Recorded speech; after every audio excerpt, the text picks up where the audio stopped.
Hi,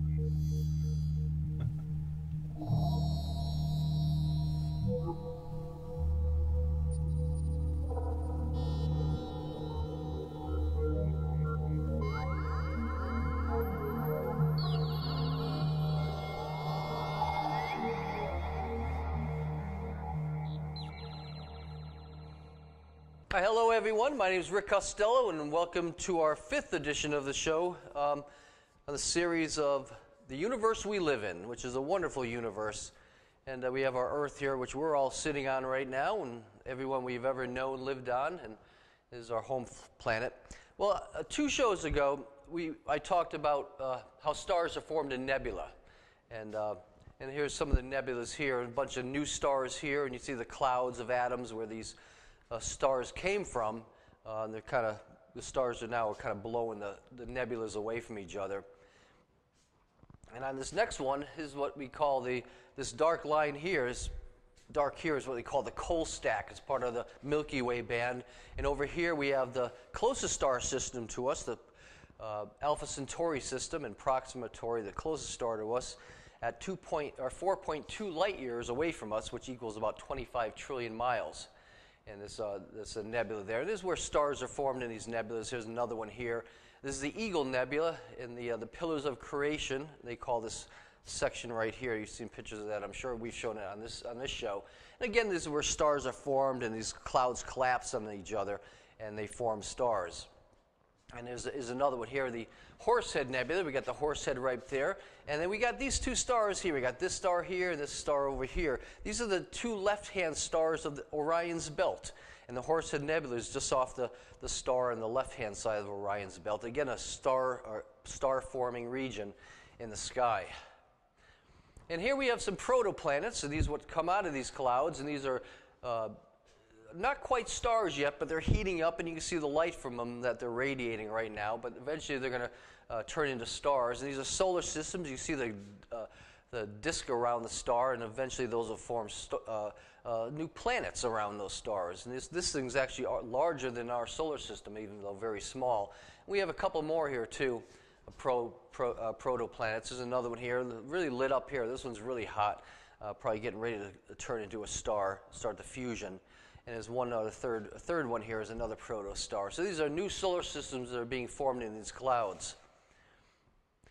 And so here we are in the universe, or in our galaxy, and there's a lot of stars in our galaxy. There's somewhere between 200 and 400 billion stars. 1 billion stars. I mean, just amazing how many stars in our galaxy.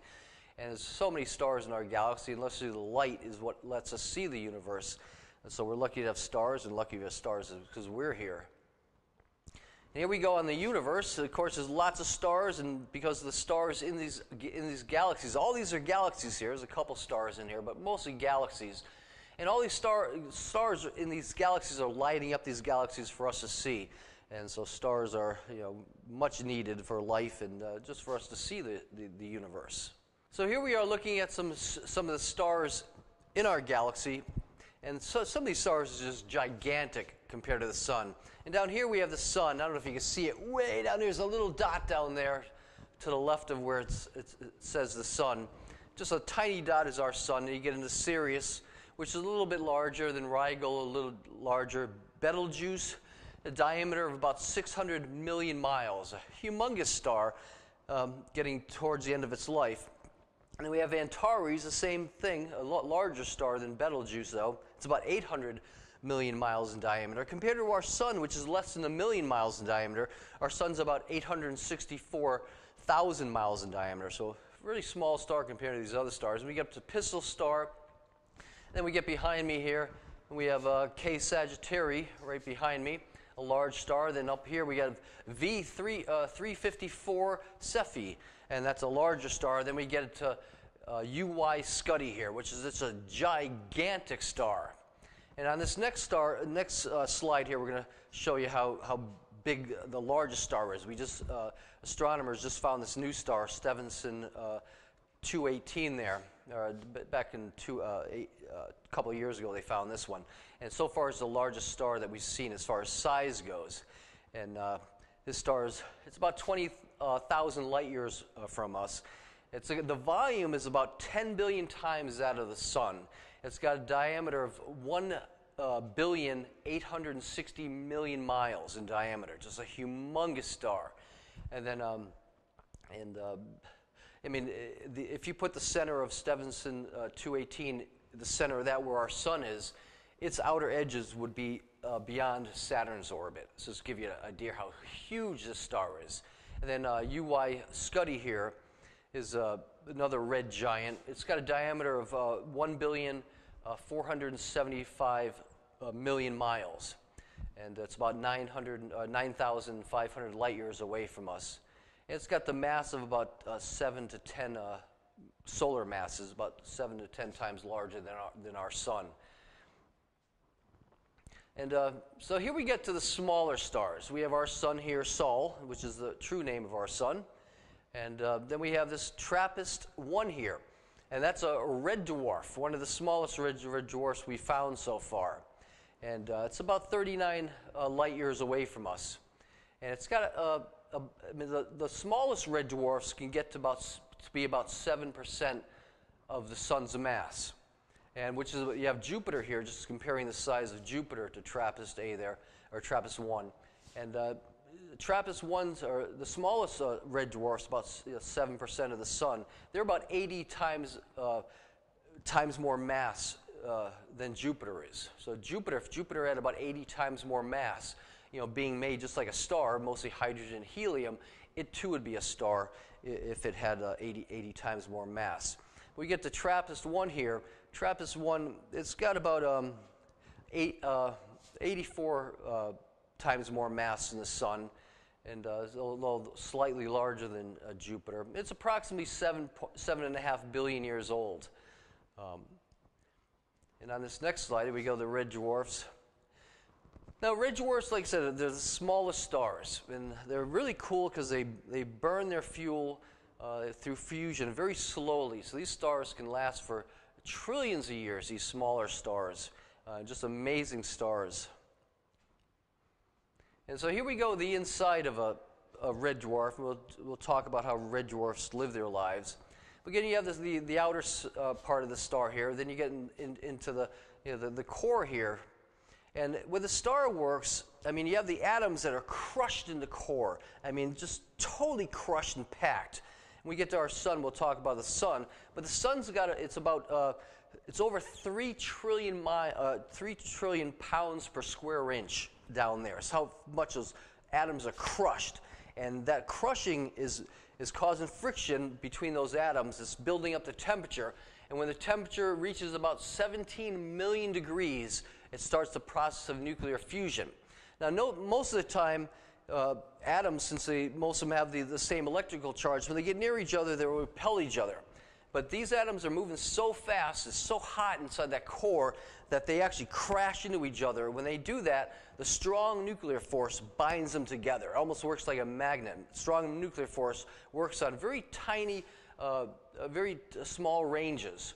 But if those atoms get close to it, the strong nuclear force will bind those together, almost like a magnet. Just sucks it right in, and then you start fusing. You get more than you start fusing protons together, and one proton is a hydrogen, and you fuse those into 2 protons, which is helium.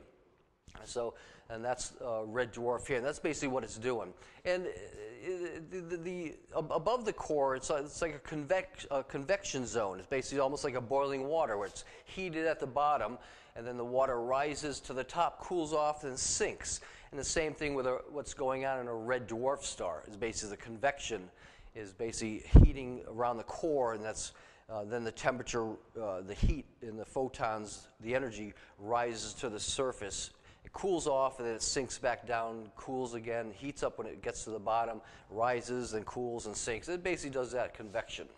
And so here we're going to talk about what's happening inside the core. And the early universe, there was hydrogen and some helium was formed, and again, those formed stars. And then the stars, they fuse the hydrogen into heavier elements. And all stars start off fusing hydrogen into helium. And that process is happening here. But down here you see we have all the gamma rays and neutrons.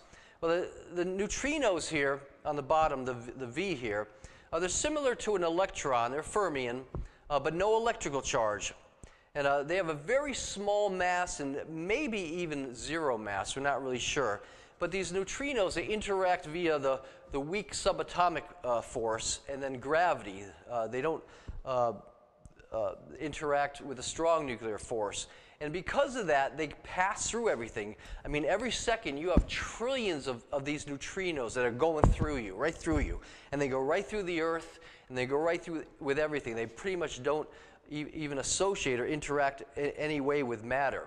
In fact, to stop a neutrino, you would need about 6 light years of lead, and maybe that may stop it. And 6 light years of lead, I mean, that's about 36 trillion miles of lead. And maybe you could stop a neutrino maybe going through that. But for the most part, neutrinos just go right through us constantly.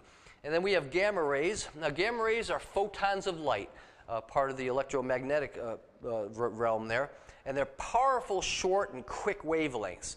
And boom, boom, they pound you, and you don't want to be near a gamma ray. Very powerful. And then over here we have the protons, which are positive, and the neutrons, which are negative, and they're both made of quarks.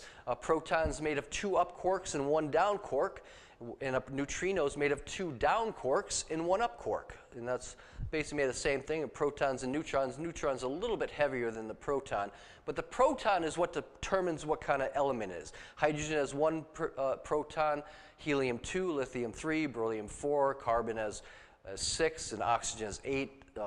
26 protons for iron, and all the way up to uranium with 92 protons. So the proton determines what kind of atom it's going to be.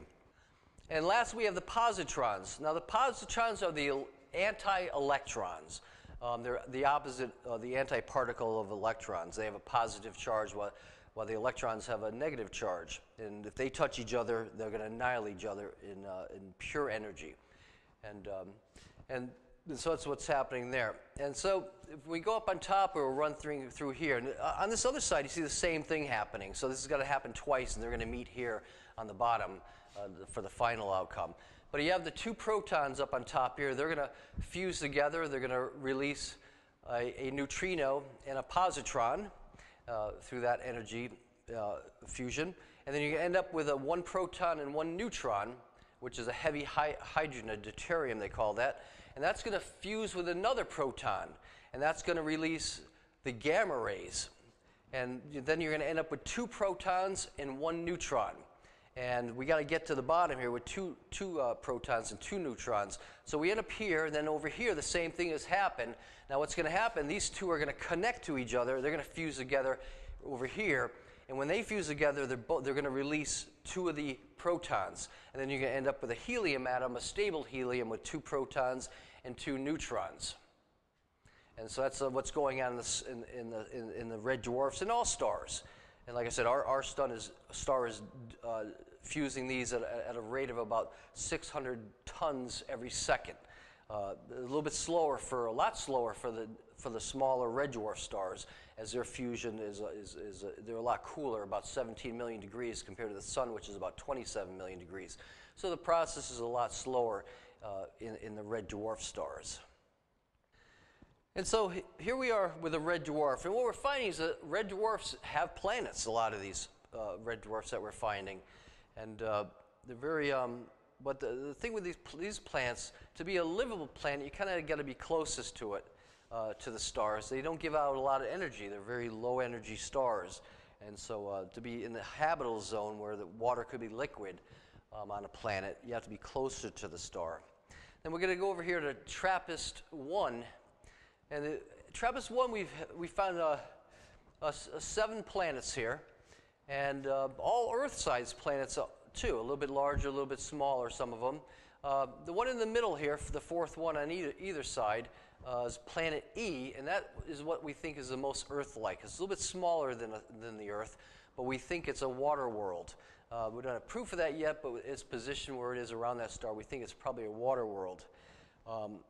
But the problem with red dwarfs, like I said, with the planets being so close to the star, if it's going to be a livable planet or at least a water world, they got to be so close to the planet. And the problem with the biggest problem with red dwarfs is they release a lot of energy.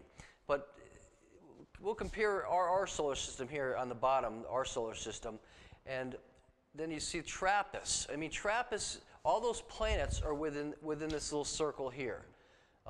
Down there, the blue circle. They're really close to the star compared to our solar system, where the planets are spread out over billions of miles. Not so much with TRAPPIST-1. They're all within a few tens of millions of miles from the sun. And the closest, the middle one here, up on top there, so the fourth one in, fourth one out. That's the planet E. Planet E, and we think that may be Earth-like. But the other two could be also, C and D could also be livable planets or water worlds anyways. We'll go that far. And now the biggest problem with being so close to these red giants is, especially when they're young, they're very active. They throw out a lot of radiation and a lot of solar flares. They're very pulsating stars, a lot of energy going on, and so it'd be tough for life to really start on one of these planets. But over time, we'll see. But the biggest problem is, with this radiation, the ultraviolet rays is so strong, the planet's so close, that ultraviolet ray can actually burn off the atmosphere of these planets. So we're not sure if these planets actually have an atmosphere without all this going on around the star. And here we have the closest star to us, Proxima Centauri. Again, it's about 4.2 light years away from us, which is about 25 trillion miles away from us. And on this image, you can see the turbulence going on in the star. A lot of radiation going around that star. And there's planets around Proxima Centauri, too. Pretty amazing. But as far as a livable planet, these young stars, they would just have a hard time of producing life on these planets with all the radiation coming off the star. So here we are back to the interior of the red dwarfs. And so you see here the convection, like I said, the heat's in the core, and basically it's like a boiling water. The heat rises to the surface, it cools and sinks. It just does this. And because